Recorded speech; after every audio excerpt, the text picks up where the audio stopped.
Okay, so here we are filming for the slideshow vlog for Communication 601 Communication Fluency class. This is September 14th, 2016, and the particular article that I am going over is Final Girls and Terrible Youth, Transgression in 1980s Slasher Horror by Sarah Trinkansky.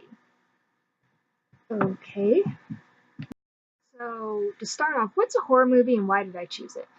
A horror movie is a film that seeks to frighten, thrill, or entice an audience. Some scenes might be violent, graphic, or bloody, but since we are focusing particularly on 1980s slasher horror, it might revolve around a group of young people finding themselves in a terrifying position, place, or situation.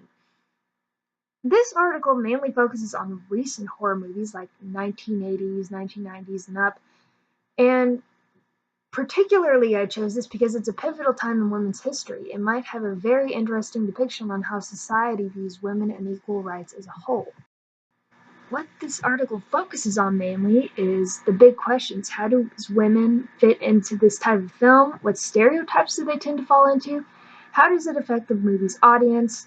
And the article does all this by gaining citations from other works in APA format. Okay, so the elements of a horror movie.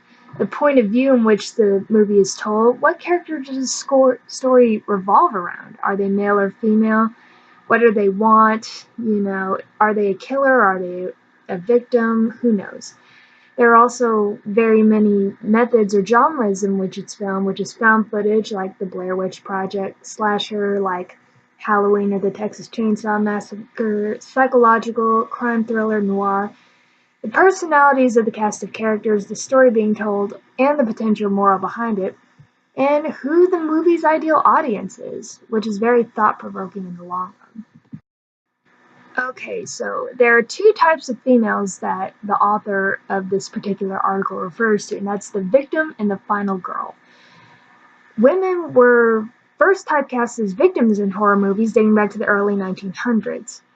As Skoll puts it, other filmmakers figured the only thing better than one beautiful woman being gruesomely murdered was a whole series of beautiful women being gruesomely murdered. The victim never fights back. She's usually the first one to die or is rescued by a male character. And if she does survive the movie, she might become psychologically attached or dependent on one of the male characters who saved her.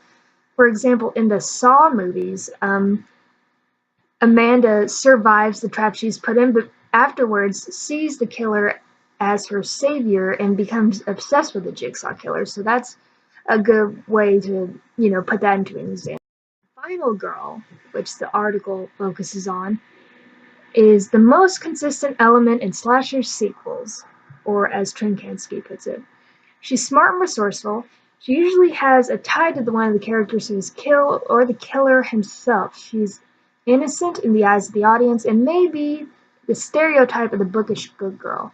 Unlike the victim, the final girl doesn't have to be saved. In the Hellraiser series, Christy is completely bereft of aid throughout the ordeal. The love interest sent to help her fight proves ineffectual through the course of the movie and is barely developed at all as a character. She always survives, and sometimes she might be the point of view or the main character. Now, what women's roles in these movies communicate to the audience? The article claims that character is what decides whether a woman lives or dies. She's either a victim or a final girl. Survivals might hinge on personality and good behavior. The victims of Hell Night, Texas Chainsaw Massacre, and Friday the 13th are respectively those who trespass in Garth Manor, those who stumble upon the environs of the Slaughterhouse family, and those who become counselors at a cursed camp, all without regard to sex. Boys die not because they are boys, but because they make mistakes. The article also focuses on the character as the determining factor on whether or not the film is sexist. The film characters are challenged with things they would normally never face. These regressive films are not a process of emotional and physical independence for the heroines. They are brief interludes of senseless violence and otherwise relatively sunny, brightly lit, cleverly humorous lives. The attitude toward women in general might depend on how women are depicted in the movie, particularly in the 1980s, and feminist or anti-feminist views may vary in the plotline of the movie itself. So with that being said, here is my works cited, and thank you for joining me. Bye.